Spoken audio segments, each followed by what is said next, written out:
episode 5လေးအစမှာတော့နွေရာသီရောက်ပြီမို့ကျောင်းယူနီဖောင်းတွေပြောင်းဝင်းနေရပြီယူနီဖောင်းပြောင်းဝင်းတဲ့ပထမဆုံးနေ့မှာတည်းကီမိုခြားချောင်းသားတွေကလက်စီတောက်တောက်ကြည့်နေကြကနာကြီးမီကလည်းကီမိုတွေ့တော့လာတယ်လို့ပြောပြီးရန်ကြတော့လေကီမိုကြည့်ပြီးတရေတမြတ်မြတ်ဖြစ်နေတဲ့အတွက်ဒါလာနိုစာရဲပြီးတော့လူတွေကသူ့ကိုဒူးဆန်ပြုတ်ဝင်နေကြောင်းပြောပြလိုက်ကဒါလာနိုကတော့လူတွေဒီလိုပြုတ်ဝင်နေရတဲ့ကျောင်းရင်းကိုသိရှိနေခဲ့ပြီးကျောင်းရင်းကကီမိုကယူနီဖောင်းအသစ်နဲ့အလွန်လိုက်ဖက်ပြီးဒီတစ်ခေါက်ကတော့ PE ချိန်ဖြစ်ပြီးယာရာနိုကတော့အရင်တစ်ခေါက်ကကီမိုနဲ့တေးကြသွားကြဒီတစ်ခေါက်တော့ကီမိုထက်သာစီရမယ်ဆိုပြီးကြုံရနေတော့တွေကယာရာနိုတိုက်ကအားကစားလုပ်ဖို့စပယ်စီးနေတဲ့ကီမိုကိုပဲလူရဲ့ကြီးနေကြတာကြောင့်ဒါလာနိုတယောက်မစားခင်ကလေးကရှုံးနေတယ်လို့ခံစားလိုက်ရပါတယ်ဒါလာနိုလည်းတင်းပြီးရှိသမျှအားကစားနည်းတွေကိုတဲတန်လုံးနေပေမဲ့ကီမိုကတော့မွေရပါရမီကြောင့်ရာအလုံးကိုထမင်းသားရည်တောက်တယ်လို့လုံးပြနေခဲ့ကယာရာနိုလည်းခံပြင်းနေပါတယ်ဒါနဲ့ယာရာနိုနဲ့ကီမိုလိုပြေးပြန်ကြချိန်မှာတော့ယာရာနိုကရှေးကနေဘောဖောက်မတက်ပြေးလိုက်ကကီမိုဦးဆောင်နေတော့မကြပါဘူးကီမိုဟာခြေလမ်းမမှန်နဲ့ယာရာနိုကိုကြော်တက်သွားခဲ့ပါတယ်ယာရာနိုလည်းကီမိုကသူ့ကိုကြော်တက်သွားတဲ့ခိုက်တန်လေးပါကီမိုပုံစံလေးကိုသဘောကျနေပြီးသူ့အနေနဲ့ကီမိုဘလုံးမနိုင်နိုင်ကြောင်းသိရှိသွားခဲ့ကဝယ်ပေးချိန်မှာတော့ကီမိုဘေးနာသွားပြီးသူ့ရှုံးပေးကြောင်းပြောလိုက်ပါတယ်ယာရာနိုဟာသူတယောက်တည်းကသာကီမိုနဲ့တပတ်သက်ရှင်ပြိုင်နေတာဖြစ်တဲ့အတွက်ကီမိုကယာရာနိုပြောတာကိုနားမလည်ပဲဖြစ်နေကယာရာနိုတုံးပြက်ချက်လေးတစ်ချက်မှမပြခဲ့ပါဘူးဒါအောင်အုံနာရွှေကိုထားရမယ်ယာရာနိုကတော့ကီမိုကသူရှုံးတာကိုတီးမှမပြုတ်ခြင်းဟာသူ့ကိုပြန်မဲ့ကောင်းလို့သတ်မှတ်တဲ့အတွက်ဖြစ်မဲ့လို့ထင်သွားကဝဲကြရင်ကျင်းတွေပေါကီမိုကြော်တက်ပြမယ်လို့အားချောင်လိုက်ပါတယ်။ကျောင်းစင်းကနေကြတော့လုံးစရာမဲရမရှိတာကြောင့်ဒါကြီးမေကကီမိုတော့အိမ်သွားလိုက်ကြမယ်လို့ပြောတော့ကီမိုတယောက်တုတ်ဆိုင်သွားကဒါအိုတာလာနိုကလည်းသတိထားမိပြီ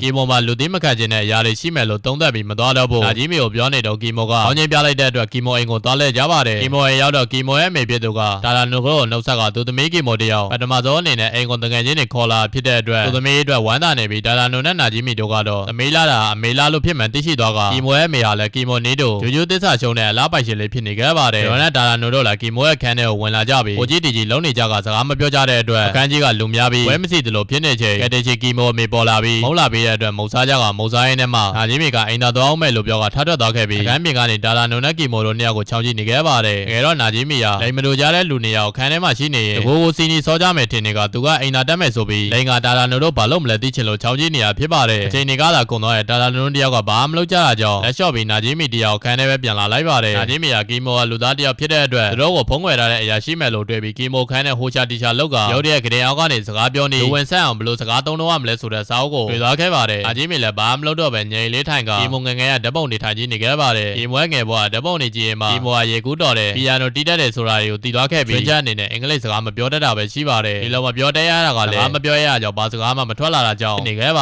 ယ်။ဒီလိုနဲ့ညာရောက်ပြီဆိုတော့တာလာနိုနဲ့နာကြီးမီတို့လည်းကီမိုနှုတ်ဆက်တော်ပြန်သွားခဲ့ပြီးကီမိုကတော့သူခန်းထဲပြန်ဝင်လာကငွေချင်းနဲ့အိမ်လာလဲသွားတဲ့အတွက်ပြောနေရပြီးရုတ်တရက်နာကြီးမီကခန်းထဲမှာရှိနေတော့ကီမိုတတိမထားမိခင်သူတို့သုံးရရိုက်ထားတဲ့ဓာတ်ပုံကိုကီမိုဖုန်းနဲ့လမ်းပုတ်ပေးလိုက်ကပုံကြည့်ပြီးကီမိုလည်းဓာတ်ပုံမှန်ပေါင်းအသစ်တစ်ခုဝယ်ပေးဖို့ပူဇော်နေခဲ့ပါတယ်။နောက်နေ့မှာတော့ကီမိုကရာမန်စားကျင်လို့ရာမန်ဆိုင်သွားကြမယ်ပြောတာကြောင့်တို့သုံးယောက်လည်းသွားမလို့လောက်တော့ကာရီကရောက်လာကအမေကြီးရဲ့ရာမန်ဆိုင်ကိုခေါ်သွားလိုက်ပြီးရာမန်ဆိုင်နဲ့ဝင်သွားခဲ့ပါတယ်။ဆိုင်ထဲရောက်တော့ကာရီကရာမန်ဆိုင်မှာစီကန်းရှိရပြောကပထမအချက်အနေနဲ့စကားမပြောရဒုတိယအချက်အနေနဲ့စောင့်နေရသူရှိတဲ့အတွက်ရာမန်လက်မှတ်မြန်ဝယ်ဖို့ဖြစ်ပြီးတတိယအချက်အနေနဲ့တော့စားမဲခုံမှာအေးစစ်ထိုင်ပြီးခေါ်ဆွဲရမယ့်အချိန်ကိုငြိမ်လေးထိုင်ဆောင်နေရမှာဖြစ်ကအကျဲတဲ့နာကြီးမီကတော့အတန်မထွက်ရလို့စိတ်ညစ်နေခဲ့ပါတယ်။ဒါနဲ့ရာမန်တယောက်တစ်ပကံရလာပြီးကီမိုကတေတေမွေးမွေးနဲ့စားပြီးအရင်ဆုံးကုန်သွားခဲ့ကကီမိုစားရတဲ့ပုံစံကိုကြည့်ပြီးဆိုင်ထဲကကော်စတမာကြီးလည်းပုံနေခဲ့ပါတယ်။ရာမန်ကစားကောင်းလို့ကီမိုလည်းနောက်တစ်ခါဒီဆိုင်ကိုထပ်လာကြဖို့ငွေချင်းတွေကိုစားရပြီးပြောလိုက်ပါတယ်။တဲ့နားချိန်ခန်းထဲမှာကီမိုရဲ့တာလာနိုရဲ့နာကြီးမီတော့အတူတူရှိနေတော့နာကာဆိုတဲ့အကြောင်းသူတယောက်ကသူတို့နားကိုရောက်လာပြီးကီမိုကိုမနီးစန္ဒာလို့ခေါ်ကသူကတော့မာဂရက်တိုင်းကဘာညာနဲ့ရှောက်ပြောတော့ကီမိုလည်းကြောင်နေပြီးကီမိုကိုလည်းမာဂရက်တိုင်းကလို့နာကာကဆိုကအပြေတဲ့သားချင်းတွေတွေ့သေးတာဆိုကြမယ်ပြောပေမဲ့ရှက်တဲ့ကီမိုကတော့စကားမပြောရတဲ့အပြင်နာကာပြောတာတွေကိုပါနားမလဲတော့ကြောင်တော်ကြီးပြန်ကြည့်မိနေကကီမိုစီကတုံးပြန်မှုမရတဲ့အတွက်န